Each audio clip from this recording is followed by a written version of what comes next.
Meus prezados irmãos, boa noite. Nós estamos reiniciando os trabalhos.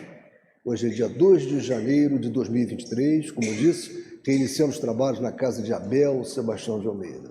Muito felizes, né, por mais esta oportunidade de trabalho, por esse reencontro, e sempre como fazemos, rogando a Deus, nosso Pai de infinito amor e misericórdia, a Jesus, nosso querido e amoroso Mestre, amigo incondicional de nossas almas, sublime peregrino do amor, que nos envolvam, né, num manto de harmonia, de paz, nos intuam sempre para que façamos o melhor de nós, sempre em prol ao próximo, a doutrina.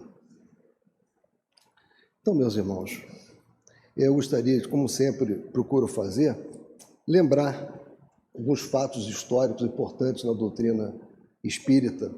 E 1846, dia 1º de janeiro, vinha ao mundo Leon Denis.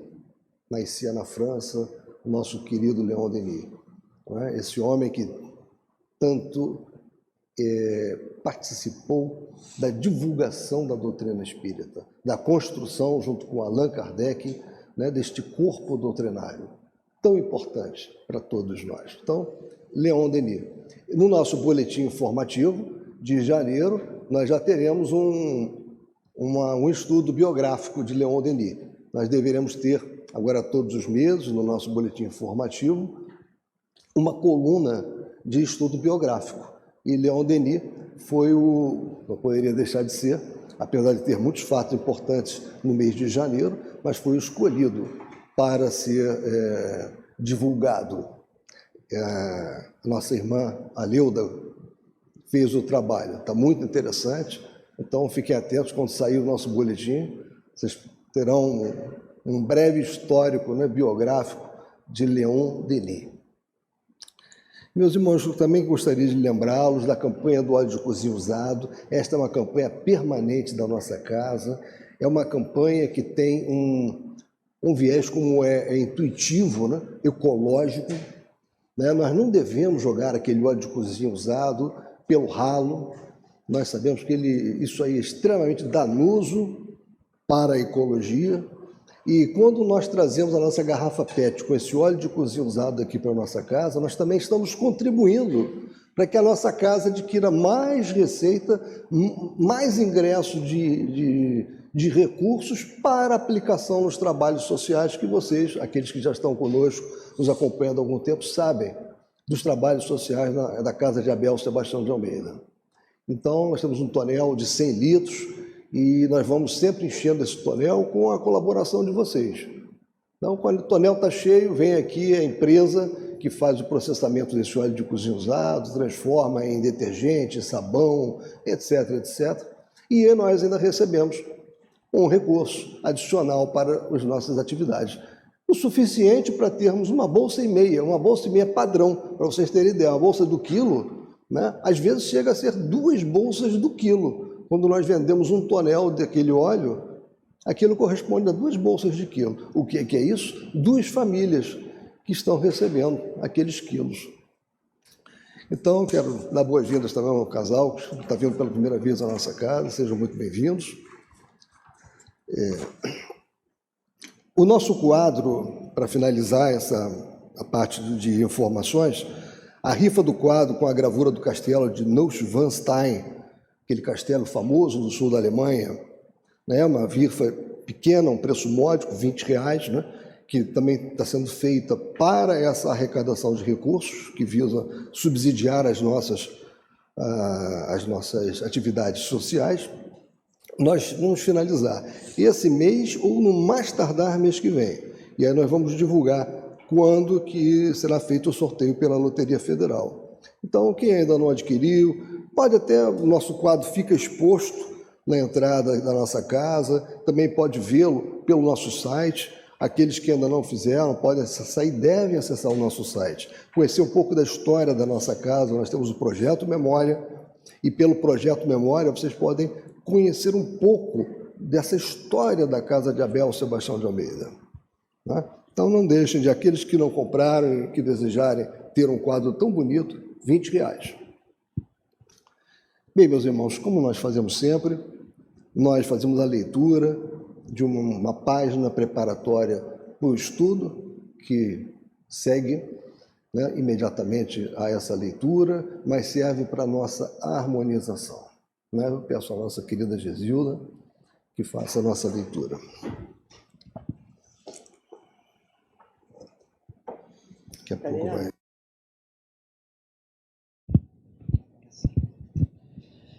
Então, meus irmãos, boa noite para todos. Como o Dionísio já falou aqui, a gente deseja um lindo ano, e quando fala lindo ano, não é uma palavra vaga, um ano de trabalho, de luta, de conquistas materiais e espirituais.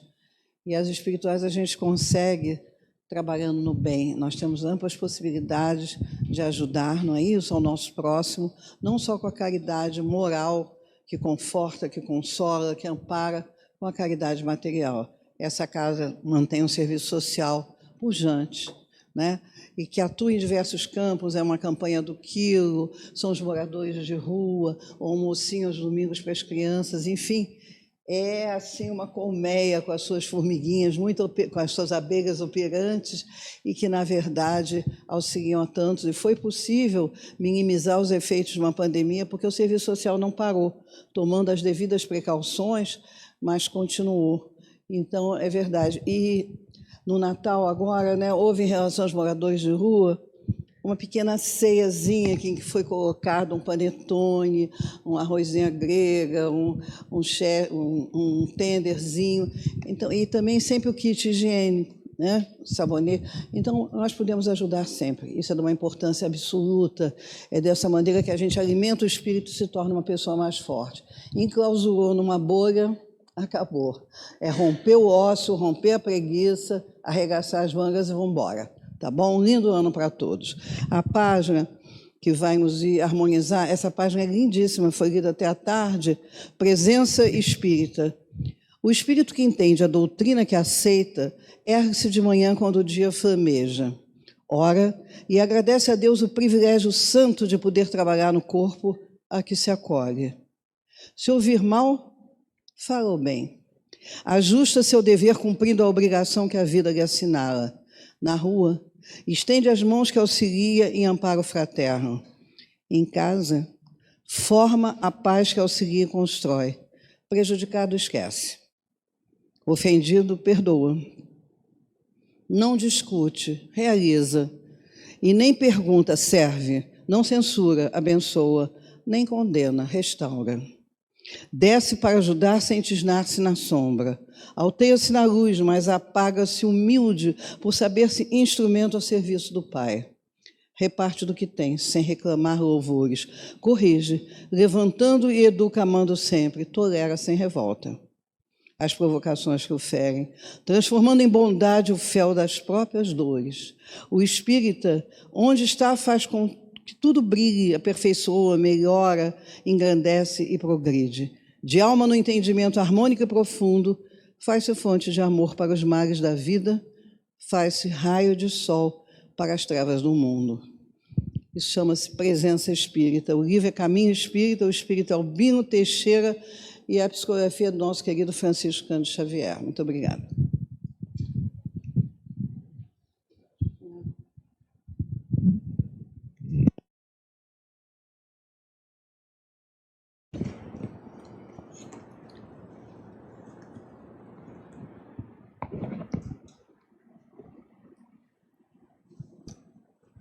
Bem, meus irmãos, o nosso tema de hoje, tema de estudo, é o que está no capítulo 8, itens 18 a 21. E ele trata dessa temática, bem-aventurados os que têm puro o coração, né? E tem as instruções dos espíritos. Esse capítulo ele é muito interessante. Jesus ele tinha um grande desafio. Ele reencarnou, levou provavelmente 1000 anos preparando a sua reencarnação neste planeta, um espírito crístico, um espírito extremamente eterizado, um perispírito extremamente eterizado, né? Precisando vir mergulhar na carne novamente para nos trazer uma mensagem, para mudar a programação mental do ser humano, Então ele teve muita dificuldade de preparação, dificuldade no sentido de tempo que aquilo levava. Então nós temos informações de que ele levou 1000 anos na espiritualidade se preparando para isso, né? E quando que chegou, encontrou um homem, um ser humano, um espírito encarnado, ainda muito atrasado, né? Excluindo, por exemplo, alguns bolsões na Índia, os essênios, que tinham já uma evolução intelectual e um conhecimento também de alguns fatos da espiritualidade, mas o homem daquela época, né, no local onde ele estava reencarnando, era um homem ainda muito embrutecido, ainda muito animalizado, com extrema dificuldade de entender conceitos do tipo de reencarnação, que você, para conhecer o Pai, você vai ter que voltar aqui várias vezes, pluralidade dos mundos habitados, lei de causa e efeito, tudo isso foi trazido por Jesus, né? Não nos esqueçamos nunca da lei da semeadura, lei de causa e efeito está lá. Então ele precisava o quê? Escolher as parábolas. Ou seja, eu preciso falar para o povo de uma forma que o povo entenda. Então ele escolheu, e muito bem, sabiamente, utilizar-se de parábolas. E ele também, ele precisava identificar qual é o tipo ideal da criatura humana para receber aquela mensagem de amor, mensagem de paz, mensagem de ver o semelhante, né, como um irmão, de entender que deve amar a Deus acima de todas as coisas e ao próximo como ele amava a si mesmo. Isso era muito difícil num momento como aquele em que a humanidade vivia. E aí é que ele fez uma referência importantíssima às crianças. Vinde a minhas criancinhas. E a temática é essa. São 2 mensagens de Espírito sobre essa passagem, onde ele disse, vinde a minhas criancinhas. E o que ele quis dizer com isso? Antes disso, eu gostaria de antes de começar no tema que está no Evangelho segundo o Espiritismo, que vai ser colocado ali, gostaria de fazer uns comentários anteriores, uma preparação. E eu trouxe para vocês um trecho que está no Correio Entre Dois Mundos, de Hernani Santana, Campo Fértil. Inútil improvisar escoras regenerativas para obrigar o endireitamento de árvores que envelhecem tortas. É muito, muito importante isso, né? As escoras só asseguram o crescimento correto de plantas novas, evitando que seus caules se desviem do rumo certo. Uma coisa é nós colocarmos uma escora, uma árvore que está iniciando o seu crescimento, um arbusto, e a outra coisa é uma árvore que já aqueceu e cresceu torta. Nós colocamos uma escora pretendendo fazer com que aquele caule volte a endireitar-se. Assim ocorre também com os seres humanos. Depois que as pessoas consolidam tendências e as transformam em viciações que acabam por tornar-se numa segunda natureza, tudo fica sempre muito mais difícil, fica sempre muito difícil quando se cogita de reformas de procedimento em sentido profundo. O que Jesus nos trouxe naquela época era extremamente profundo, era extremamente modificativo do comportamento que se tinha. É preciso cuidemos, portanto, da criança e do jovem, plantas em processo de crescimento, ainda moldáveis e direcionáveis para o bem maior. Ainda, nesse trabalho de Hernani Santana, continuando, no jovem, ainda é possível corrigir e compensar falhas e deficiências da infância, mas no adulto, a tarefa de remodelação é normalmente muito mais difícil. Jesus precisava plantar uma semente inovadora, uma mensagem totalmente diferente, modificativa de um comportamento arraigado naquele ser humano. Então ele tinha diante de si um homem, um ser humano, já atordoado, modificado por sofrimentos, com muita dificuldade de aceitar uma mensagem de amor. Ademais, a infância possui insuspeitados patrimônios de percepção e de passividade, que facilitam enormemente a missão do educador, do mesmo modo que o entusiasmo e a impulsividade dos jovens representam potenciais positivos para o adestramento de capacidades realizadoras em regime de cessão total. E isso é muito interessante, isso é uma verdade. Quem trabalha com jovens consegue ver isso na prática. Nós aqui, quando a nossa juventude estava atuando, e ela voltará, nós tínhamos um grupo de jovens que fez muitas coisas, mudou muitas coisas. Por quê? Porque eles não começavam com o não. Eles não partiam para o não pode. Eles tinham a ideia e aceitavam, a ideia era boa, então eles iam para frente para realizar aquela ideia. E muitas das vezes, naquela época, aqueles mais antigos que estavam aqui na nossa casa, não por maldade, mas porque já estavam arraigados a uma forma de proceder, eles achavam que ia dar errado. Não, isso não vai dar certo, isso vai dar errado. Olha, não deixa a coisa ir por aí. Mas aquilo ali era normal, o jovem estava fazendo, criando campanhas, ajudando. Então, é o jovem. O jovem é ótimo para você plantar ideias novas com ele, para você discutir com eles coisas que são diferentes. E esse símbolo da ortopedia, da traumatologia, que eu estou mostrando para vocês, retrata bem isso, essa condição de você endireitar o caule. É preciso que a árvore ainda seja uma árvore nova, porque uma árvore já velha, isso não vai acontecer. Ela vai se partir, mas não vai acontecer, não vai endireitar. Então, sobre a situação do espírito na infância, nós estamos caminhando para ingressarmos na mensagem de Jesus. E o que nós encontramos no Livro dos Espíritos, nas questões 379 a 385? Pergunta 379. É tão desenvolvido quanto de um adulto o espírito que anima o corpo de uma criança? Pode até ser mais, se mais progrediu. Apenas a imperfeição dos órgãos infantis o impede de se manifestar, obra de conformidade com o instrumento de que dispõe. Pergunta 380. Abstraindo do obstáculo que a imperfeição dos órgãos opõe à sua livre manifestação, o espírito numa criancinha pensa como criança ou como adulto? Desde que se trate de uma criança, é claro que, não estando ainda nela desenvolvidos, não podem os órgãos da inteligência dar toda a intuição própria de um adulto ao espírito que a anima. Este, pois, tem efetivamente limitada a inteligência, enquanto a idade lhe não amadurece a razão.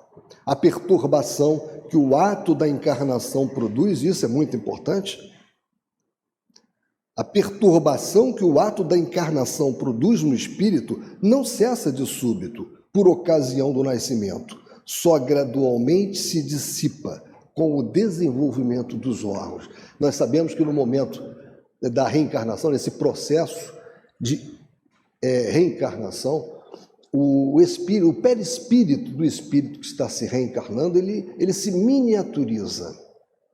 Ele se miniaturiza e ele se liga ao ovo. Então, logo o óvulo é fecundado pelo espermatozoide, transforma-se num ovo, naquele momento já tem uma ligação do perispírito da entidade reencarnante, miniaturizado naquele ovo. E esse perispírito é um modelo organizador biológico, ele vai dando forma, a forma humana àquele ovo. Ele vai vencendo as forças desagregadoras da entropia, que é algo muito difícil em todo o sistema. Uma das coisas mais difíceis é você vencer as forças desagregadoras da entropia. E quando você tem um ovo que vai evoluindo, você vê que é totalmente ao contrário. Ele avança, ou seja, o crescimento. E no perispírito nós temos todo o modelo do nosso corpo. Inclusive os nossos órgãos internos estão no perispírito. Então, nós temos um coração que já, né, no soma, mas temos o coração no perispírito, fígado, etc, etc, etc. Ou seja, essa perturbação que é ocasionada pela miniaturização, ela não cessa quando o espírito, a criança dá o seu primeiro grito e é retirado do ventre materno. Essa perturbação, ela ainda continua. Essa dissipação, ela é lenta, gradual. Né? Nós sabemos que a nossa memória do que fomos, do que fizemos, nunca se perde. Ela está gravada no nosso perispírito. O nosso perispírito ele tem diversas camadas, né, que são chamados de corpos. O corpo mental, ele é onde todas as nossas milenares aquisições estão ali gravadas. E isso tudo não se perde, nós sabemos disso. Né? Mas nós temos o bloqueio, né, quando encarnamos, das nossas recordações do passado. Mas as nossas tendências, aquilo que nós fomos no passado, elas aos poucos essas tendências vão aflorando. Não só tendências de comportamento, mas as nossas tendências também de habilidades intelectuais.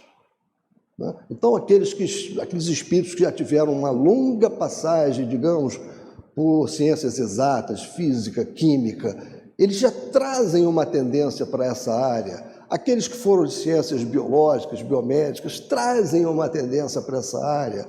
Aqueles que estiveram muito ligados à área artística, trazem uma tendência para essa área. Essas tendências todas estão aonde? Estão no corpo mental. Mas isso é gradual. O aparecimento disso, o surgimento disso é gradual.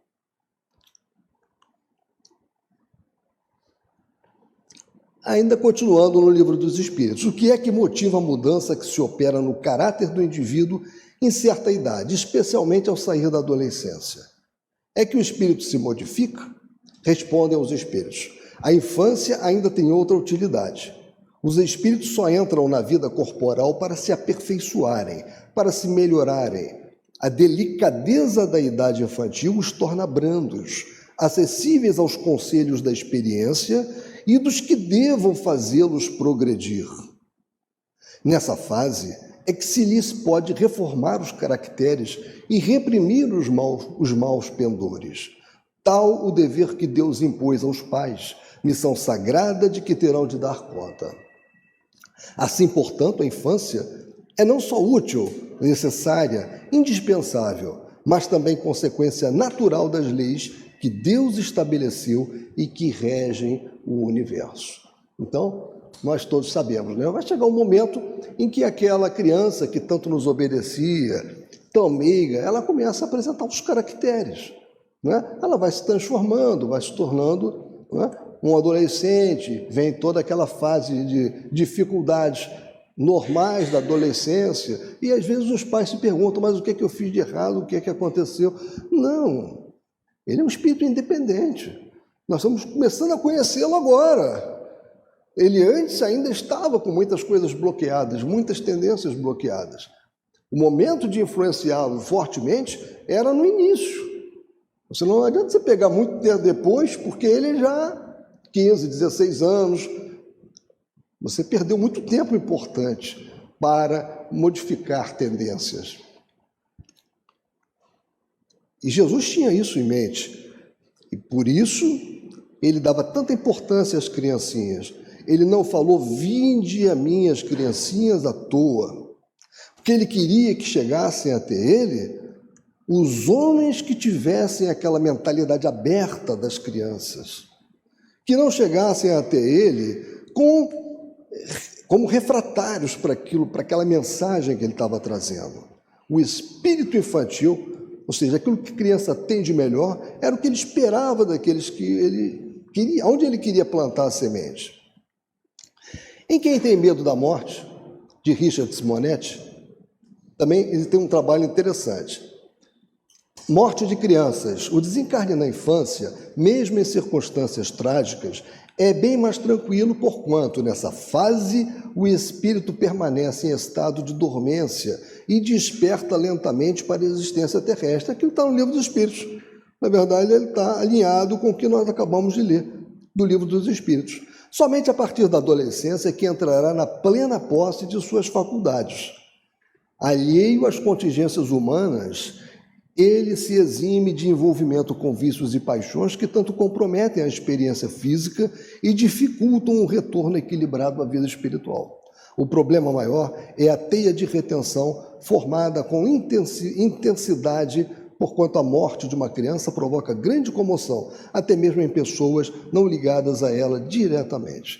Mas a importância desse texto, eu não queria falar tanto sobre essa questão da perturbação no falecimento da criança, mas sim essa questão da fase em que o espírito permanece em estado de dormência e desperta lentamente para a existência terrestre. Uma fase importante para você mudar caracteres, mudar pensamentos, mudar tendências. E Jesus sabia muito bem disso. E o envolvimento de Jesus com as crianças era muito grande. Eu tirei também de uma obra, O Sublime Peregrino, de Ramatiz, o seguinte: as mulheres e as crianças cercavam-no com particular afeição, pois a ternura emanada de Jesus era um sedativo às almas simples. E isso é importante, as almas simples. Era o que ele procurava. Boas e cândidas, afagava as crianças sem afetação e com o mais profundo sentimento de amor, despreocupado de causar efeitos favoráveis na mente de seus hospedeiros. Ele via sempre na criança o símbolo do cidadão do reino de Deus, em que o riso farto, a travessura inocente, as reações espontâneas e sinceras reproduziam as virtudes naturais do homem sublime. E agora nós entramos exatamente no ponto que nos cabia tratar do Evangelho segundo o Espiritismo, que é esse item 18, que é de 18 a 21, do capítulo 8. Deixai que venham a mim as criancinhas. E aqui já é uma mensagem de um espírito sobre essa passagem de Jesus, quando ele falou, vinde a minhas criancinhas. Isso já foi estudado por uma outra pessoa aqui, no início desse capítulo. Nós estamos já na fase em que tem o comentário de um espírito sobre a passagem, vinde a minhas criancinhas.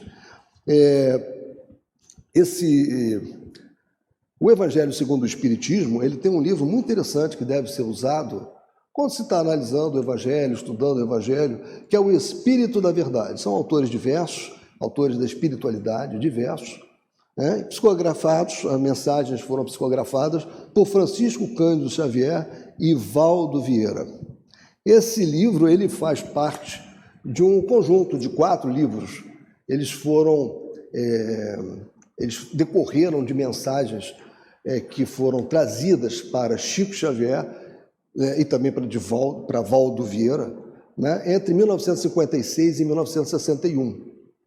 Então, esse livro, O Espírito da Verdade, são mensagens vinculadas ao Evangelho segundo o Espiritismo, que complementam, ajudam a interpretação do Evangelho. Tem Religião dos Espíritos, que também é um outro livro dessa série, que é vinculado ao Livro dos Espíritos. Seara dos Médiuns, que é um livro que todo médium deve ler, muito interessante, vinculado ao Livro dos Médiuns. E Justiça Divina, vinculado ao Céu e Inferno. Então, são 4 livros, cujas mensagens, como eu disse, elas foram trazidas entre 1956 e 1961. Esses livros, vocês podem, se desejarem, encontrar na nossa livraria ou na nossa biblioteca, com o nosso irmão Marcelo. E dando continuidade, então, deixai que venham a mim as criancinhas. Disse o Cristo, deixai que venham a mim as criancinhas. Profundas em sua simplicidade, essas palavras não continham um simples chamamento dirigido às crianças, mas também o das almas que gravitam nas regiões inferiores, onde o infortúnio desconhece a esperança. Jesus chamava a si a infância intelectual da criança formada, os fracos, os escravizados e os viciosos. Ele nada podia ensinar à infância física, presa à matéria, submetida ao jugo do instinto. ainda não incluída na categoria superior da razão e da vontade, que se exerce em torno dela e por ela. Queria que os homens a ele fossem com a confiança daqueles entezinhos de passos vacilantes, cujo chamamento conquistava para o seu o coração das mulheres, que são todas mães. Submetia assim as almas à sua terna e misteriosa autoridade. Ele foi o facho que ilumina as trevas, a claridade matinal que toca a despertar. Foi o iniciador do espiritismo que a seu turno atrairá para ele, não as criancinhas, mas os homens de boa vontade. Está empenhada a ação viril.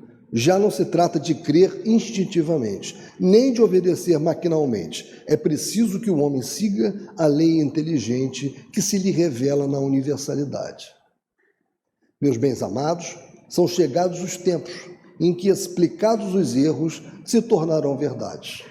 Ensinar-vos-emos o sentido exato das parábolas e vos mostraremos a forte correlação que existe entre o que foi e o que é. Digo-vos em verdade, a manifestação espírita avulta no horizonte, e aqui está o seu enviado, que vai resplandecer como o sol no cume dos montes. Mensagem de João Evangelista em Paris, 1863. Nessa obra que eu citei para vocês, O Espírito da Verdade, existem duas correlações com esse capítulo que eu estou tratando aqui com vocês. Nós estamos aqui trabalhando. Eu vou pegar apenas uma delas, pequena, curta, que fala encontro marcado. E é uma mensagem preparatória para o próximo item, que é o item 19.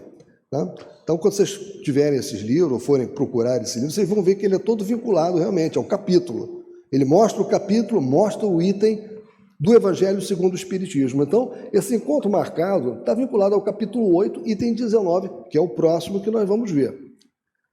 Quando a aflição lhe bateu à porta, o discípulo tomou as notícias do Senhor e leu-lhe a promessa divina: estarei convosco até ao fim dos séculos. Acendeu-se-lhe a esperança no imo d'alma.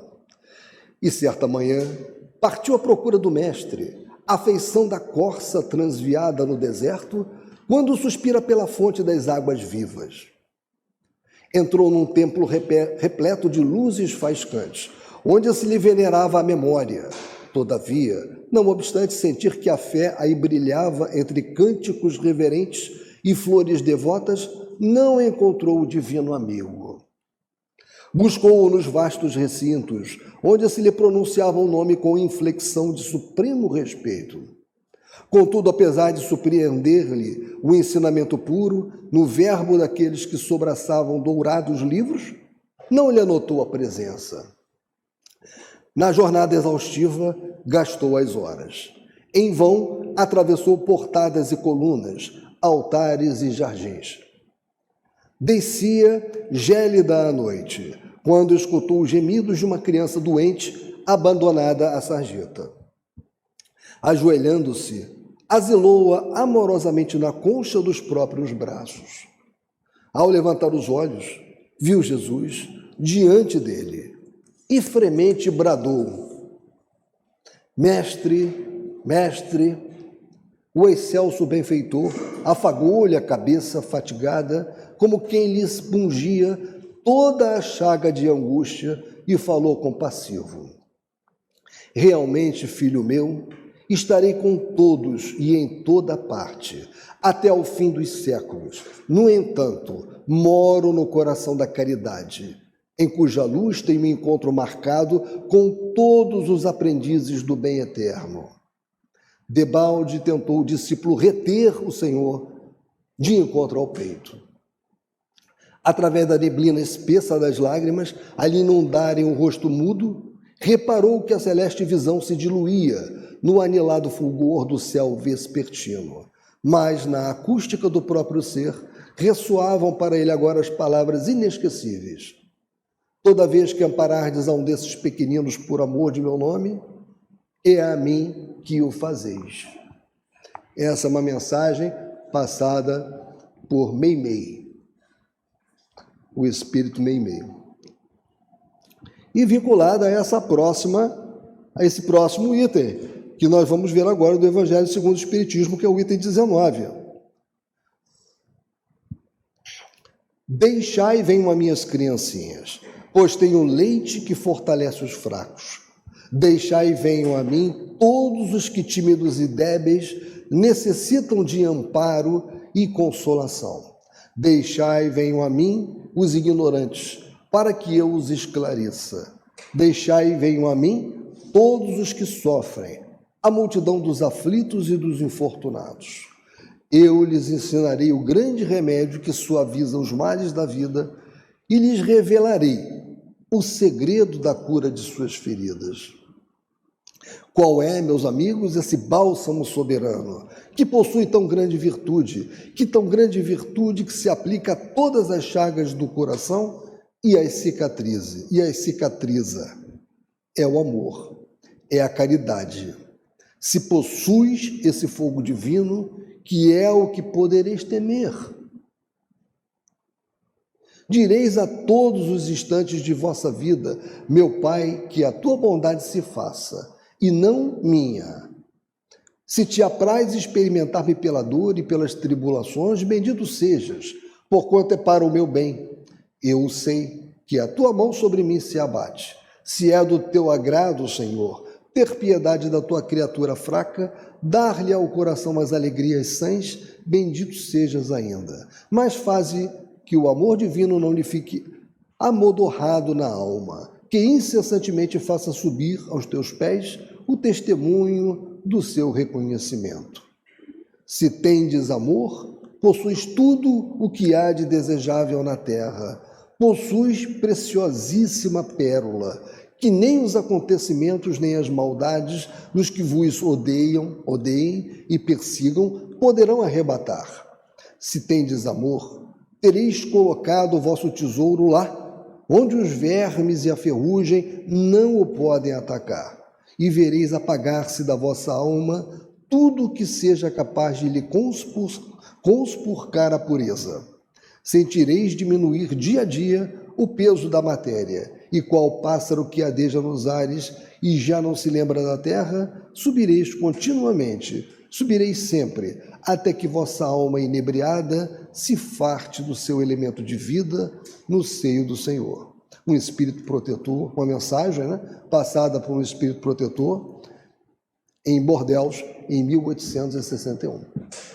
A grande mensagem que Jesus nos deu, a maior e mais importante mensagem que Jesus trouxe para todos nós, a mensagem do amor. O amor a Deus, em primeiro lugar, e ao nosso próximo como a nós mesmos. Somente fazendo ao próximo aquilo que gostaríamos que nos fosse feito. Esse é o caminho. E era muito importante que Jesus falasse para aqueles que tivessem a mente aberta, condições de ouvi-lo, condições de refletir sobre o que ele falava. Por isso ele falava tanto sobre a importância das criancinhas, sobre a importância daquele que chega para você sem as amarras, sem aquele espírito de contestação prévio, da não aceitação. Esta é a importância. E o item 20. Meus bons amigos, para que me chamastes? Terá sido para que eu imponha as mãos sobre a pobre sofredora que está aqui e a cure? Ah, que sofrimento, bom Deus! Ela perdeu a vista e as trevas a envolveram. Pobre filha, que ore e espere. Não sei fazer milagres, e sem que Deus o queira. Todas as curas que tenho podido obter e que vos foram assinaladas, não as atribuais, senão aquele que é o Pai de todos nós. Nas vossas aflições, volvei sempre para o céu o olhar e dizei do fundo do coração: meu Pai, cura-me. mas faze que minha alma enferma se cure antes que o meu corpo. Que a minha carne seja castigada, se necessário, para que minha alma se eleve ao teu seio, com a brancura que possuía quando a criaste. Após essa prece, meus amigos, que o bom Deus ouvirá sempre, dadas vos serão a força e a coragem, e quiçá também a cura que apenas timidamente pedistes em recompensa da vossa abnegação. Então, é importante pedir, né? Essa mensagem nos deixa claro que nós estamos amargurados, estamos com problemas, é importante que peçamos. E como é que nós pedimos? Nós pedimos pela prece. Nós nos conectamos com Deus e com os Espíritos, né, que atuam no benefício de nós todos, através da prece, que é uma emissão dos nossos pensamentos. Nós com eles nos conectamos. Mas é muito importante, não apenas isso, nós temos que nos preparar para também sermos merecedores. E aplicar a lei de amor que nós aprendemos, que Jesus nos trouxe, que envolve necessariamente a caridade, a ajuda com amor ao próximo, isso é fundamental. Porque se alguém precisa de ti, isso já disse André Luiz, não é uma frase minha, se alguém precisa de ti, também precisas de alguém. Dar será sempre a melhor forma de receber. Então, quando nós estamos em prece, orando, nós estamos querendo receber. Mas é importante que nós também nunca nos esqueçamos de dar. E dar o quê? Tirar o dinheiro que muitas vezes que nos falta para dar para alguém? Não necessariamente, não precisa ser isso. Nós damos muito quando ouvimos, quando emitimos uma opinião fraterna para alguém que está muito mal, quando deixamos de fazer um comentário que sabemos que vai magoar alguém, quando refreamos aquele nosso ímpeto de falar algo que vai ferir mais do que uma espada afiada, porque nós sabemos que a língua fere muito mais do que a espada afiada, né? Então, quando nós travamos a nossa língua, muitas das vezes nós estamos fazendo uma grande caridade para aquela pessoa. Estamos deixando de feri-la, né? Então, temos que pedir. Estamos precisando, vamos pedir. Como é que nós pedimos? Orando, com fé. Mas nos preparemos sempre, dando também. Temos que mostrar que nós também damos, também ajudamos, para sermos merecedores, né, das melhoras que tanto necessitamos e que tanto queremos. Contudo, uma vez que aqui me acho, numa assembleia onde principalmente se trata de estudos, dir-vos-ei que os que são privados da vista deveriam considerar-se os bem-aventurados da expiação. Lembrai-vos de que o Cristo disse convir que arrancássemos os vossos olhos se fosse mal, e que me valeria lançá-lo ao fogo do que deixar se tornasse causa da vossa condenação. Ah, quantos há no mundo que um dia nas trevas maldirão o terem visto a luz. Oh, sim, como são felizes os que, por expiação, vêm a ser atingidos na vista. Os olhos não lhes serão causa de escândalo e de queda. Podem viver inteiramente da vida das almas, podem ver mais do que vós que tendes límpida a visão. Quando Deus me permite descerrar as pálpebras a alguns desses sofredores e lhes restituir a luz, digo a mim mesmo, alma querida, por que não conheces todas as delícias do Espírito que vive de contemplação e de amor? Não pedirias, então, que se te concedesse ver imagens menos puras e menos suaves dos que as que te é dado entrevar na tua cegueira? Ó bem-aventurado cego que quer viver com Deus, mais ditoso do que vós que aqui estáis. Ele sente a felicidade, toca, vê as almas e pode alçar-se com elas às esferas espirituais que nem mesmo os predestinados da terra logram divisar. Abertos, os olhos estão sempre prontos a causar a falência da alma. Fechados, estão prontos sempre, ao contrário, a fazê-la subir para Deus. Crede-me, bons e caros amigos, a cegueira dos olhos é muitas das vezes a verdadeira luz do coração. ao passo que a vista é, com frequência, o anjo tenebroso que conduz à morte. Agora, algumas palavras dirigidas a ti, minha pobre sofredora. Espera e tem ânimo. Se eu te dissesse, minha filha, teus olhos vão abrir-se, quão jubilosa te sentirias. Mas quem sabe se esse júbilo não ocasionaria a tua perda. Confia no bom Deus, que fez a ventura e permite a tristeza. Farei tudo o que me for consentido a teu favor. É assim que a espiritualidade atua. Ela faz tudo que é possível e que é permitido, levando em consideração o quê? O mérito de cada um de nós. E nós adquirimos esse mérito através da transformação diária que nós fazemos, né? Através da modificação dos nossos temperamentos impulsivos, daquele homem velho que ainda habita em nós, né? Então, isso nos torna cada vez mais aptos, quanto nós nos mudamos, nos modificamos, a recebermos as bênçãos divinas que tanto almejamos. Então, é o que ele diz aqui, né? Farei tudo o que me for consentido a teu favor, mas a teu turno, ora e ainda mais. Pensa em tudo quanto acabo de te dizer. Antes que me vá, recebei todos vós, que aqui vos achais reunidos, a minha bênção. Isso aí foi também passado pelo Cura d'Ars Vianney, Paris, 1863. E aqui é o último item, né? Tem uma nota nesse item 21. Quando uma aflição não é consequência dos atos da vida presente, deve-se-lhe buscar a causa numa vida anterior. Tudo aquilo a que se dá o nome de caprichos da sorte, mas não é do que o efeito da justiça de Deus, que não inflige punições arbitrárias, pois quer que a pena esteja sempre em correlação com a sua falta. Se por sua bondade lançou um véu sobre os nossos atos passados, por outro lado, nos aponta o caminho dizendo: quem matou a espada pela espada perecerá. Palavras que se podem traduzir assim: a criatura é sempre punida por aquilo em que pecou.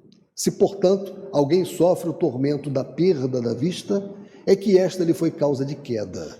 Talvez tenha sido também causa de que outro perdesse a vista, de que alguém haja perdido a vista em consequência do excesso de trabalho que aquele lhe impôs, ou de maus tratos, de falta de cuidados, etc.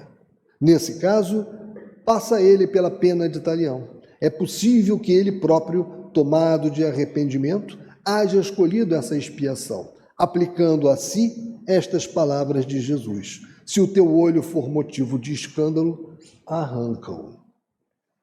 Então, meus irmãos, mais uma vez ele nos concita a analisarmos que os nossos problemas atuais, quando nós não conseguimos identificar a causa nessa vida presente, não tenhamos dúvida, a causa está em vidas passadas.